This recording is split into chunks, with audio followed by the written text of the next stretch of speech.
इस सहकारिता भवन में आज पहली बार ब्लॉक प्रमुख संघ के द्वारा आयोजित ये बैठक जो की गई है, आप लोगों की विभिन्न समस्याएं जो हैं उन समस्याओं के समाधान के लिए आज चर्चा हुई है।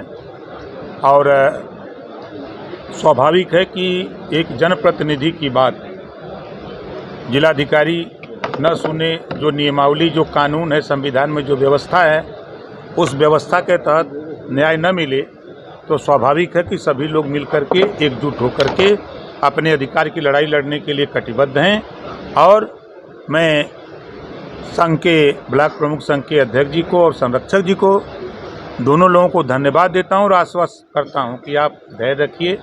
अगले महीने में जल्द ही इन समस्याओं को हम अपने संबंधित एसीएस के सामने, डायरेक्टर को बैठा करके, जो भी और अधिकारी हैं उनको बैठा करके, सभी उत्तर प्रदेश के 822 ब्लॉक प्रमुखों को बुलाकर उनके सामने करेंगे। जो भी वहाँ से बातें छन के पूरी आएगी, वो सभी बातों को लेकर के माननीय मुख्यमंत्री जी से मिलेंगे और मिलकर के उसमें ज़्यादा से ज़्यादा हमारी प्रयास होगा कि समस्याएं हल हों।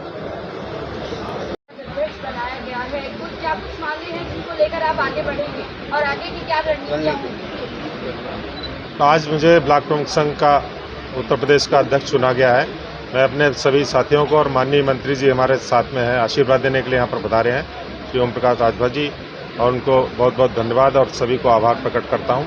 हमारी जो 3 वर्षों से हम लोग ब्लॉक प्रमुख बने हुए हैं, अभी जो प्रमुख मांगे हैं उसमें सेक्शन 52 के अंतर्गत पंचायती राज एक्ट में हम लोगों को पावर्स दिए गए हैं। उसमें प्रमुख को अधिकार है कि बीडीओ की चरित्र पंजिका पर लिखे और उसके साथ जितने भी कर्मचारी हैं उनके स्थानांतरण वगैरह जो भी कार्य हैं वो प्रमुख कार्य करे। उसके साथ भी जो मनरेगा मुख्य योजना है सरकार की रोजगार देने की, उसमें प्रमुख अभी रोजगार देने में सफल नहीं हो पा रहे हैं क्योंकि क्षेत्र पंचायतों को अभी पूरा अधिकार नहीं मिल पा रहा है। तो वो क्षेत्र पंचायतों में पूरी तरीके से लागू हो और सरकार के द्वारा और शासन के शासनादेश के अंतर्गत ही इम्प्लीमेंट एजेंसी के रूप में तय है क्षेत्र पंचायतें, लेकिन अभी पूरी तरीके से कई जनपदों में नहीं लागू किया जा रहा है। जिसको लागू किया जाए, ये हमारी प्रमुख मांग होगी। निषाद जी, पवन गुप्ता जी या उपस्थित सभी विभिन्न जनपदों से चलकर आए हुए हमारे ब्लॉक प्रमुख साथीगण, संचालक महोदय, पत्रकार भाइयों, मैं विचार ही कर रहा था, आप लोगों को आश्चर्य होगा कि जो काम मुझे अब तक कर लेना चाहिए था, एक बधाई देता हूं भाई मानवेंद्र सिंह जी को। ये हमारे यहाँ गए और इन्होंने कहा तो मैं सोचा कि मैं तो चूक गया। ऐसा भी हमारे अध्यक्ष जी ने कहा, मेरी कोशिश थी, मैंने शुरुआत किया कि पहले हम समझने की कोशिश किए। निदेशालय में जो यहाँ मुख्यालय पर अधिकारी हैं क्या क्या योजना चलाते हैं, पहले उनका प्रेजेंटेशन किया। फिर प्रदेश के 75 जिले के जिला पंचायत अध्यक्षों को बुलाया। फिर जो अपर मुख्य अधिकारी प्रदेश के थे उनको बुलाया। सभी जेई सबको बुला के बात की। नंबर आप लोगों का लगा था कि हम आपकी समस्या सुनने के लिए हम प्रयास कर रहे थे कि होगा। आज तो ये शुरुआत है, हम जल्द ही आपको हम बुलाएंगे और सबके यहाँ हम सूचना देंगे। और सभी लोगों से कहूंगा कि आप किसी भी दल में हो, उससे कोई मतलब नहीं, आप ब्लॉक प्रमुख हो तो आपकी समस्या के लिए आप जरूर आओ। और वो तारीख मैं तय करता हूं अपने एसीएस, जो हमारे विभाग के एसीएस हैं, हम अपने डायरेक्टर से हम बात करके टाइम लेते हैं और सभी अधिकारियों को वहां बैठाऊंगा और आपकी समस्याएं आप सुनाओ, समस्या का हल कराने के लिए उन अधिकारियों को निर्देश हम देंगे। हम ये करना चाहते हैं।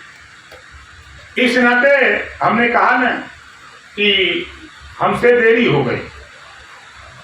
देरी होने का कारण थोड़ा है कि भाई हम एक पार्टी चलाते हैं, थोड़ा पार्टी का भी काम करते हैं विभाग बड़ा है, लोग कहते हैं कि मंत्री हैं, लेकिन 6 विभाग हमारे पास है। एक आप लोगों का है ना? 6 विभाग हमारे पास है और 6 को संचालित करना एक बड़ी टेढ़ी खीर है। लेकिन ओम प्रकाश राजभर चुनौती को स्वीकार करता है और चुनौती से लड़ करके उसको निपटने का भी काम करता हूं।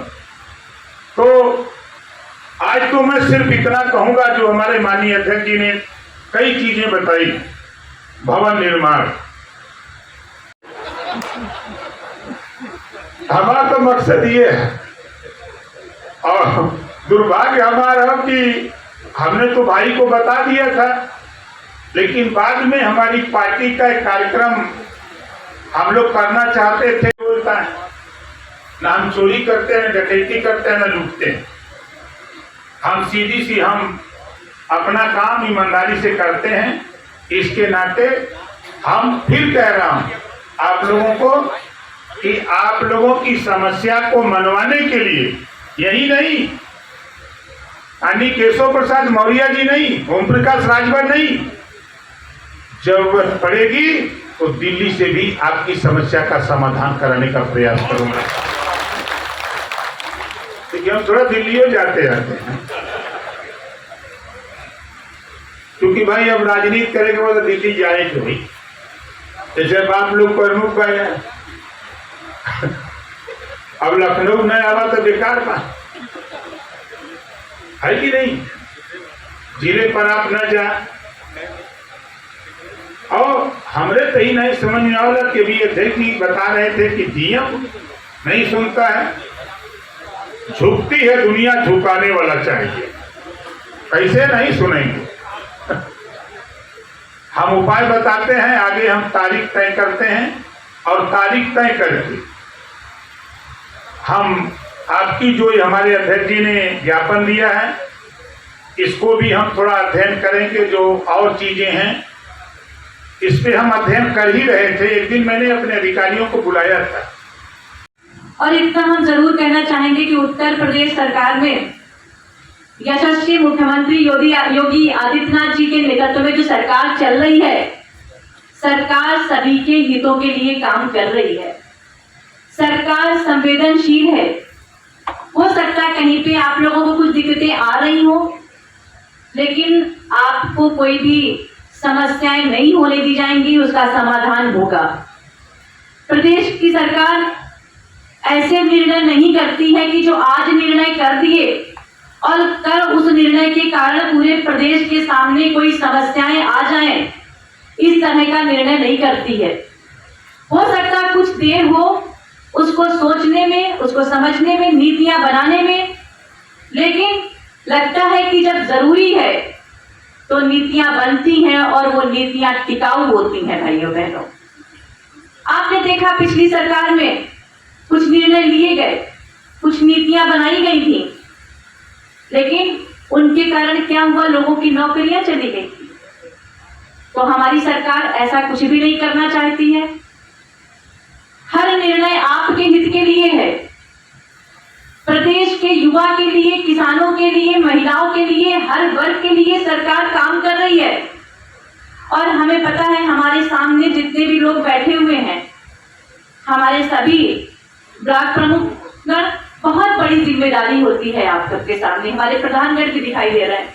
हमारे जैसे 10,000 लेबरों को रोजगार देना था, लेकिन 10,000 में से हमारे 100 लेबरों को भी रोजगार नहीं दिया गया, जबकि ग्राम पंचायत के 10 के 15,000 लेबरों को रोजगार दे दिया गया। हमारे लेबर जो है ग्राम पंचायत में मर्ज कर दिए जाते। इस बात को हम लोग ध्यान देंगे, अपना लेबर बजट भी बनवाएंगे और जाकर के सबसे पहला काम ये करेंगे, अपने वीडियो से कह के लेबर बजट की कॉपी मांगेंगे। लेबर बजट की कॉपी आप रखेंगे उसको सुरक्षित, जिससे अगली बैठक जब हमारी होगी तो हम ये दावा कर सकेंगे हमारे क्षेत्र पंचायतों में। विधायक जी का निर्देश हुआ है, यशवंत दादा बैठ जाए। जैसा कि माननीय विधायक जी का निर्देश हुआ है, सीधे सीधे माननीय मंत्री जी को मंच पर बुलाना है, लेकिन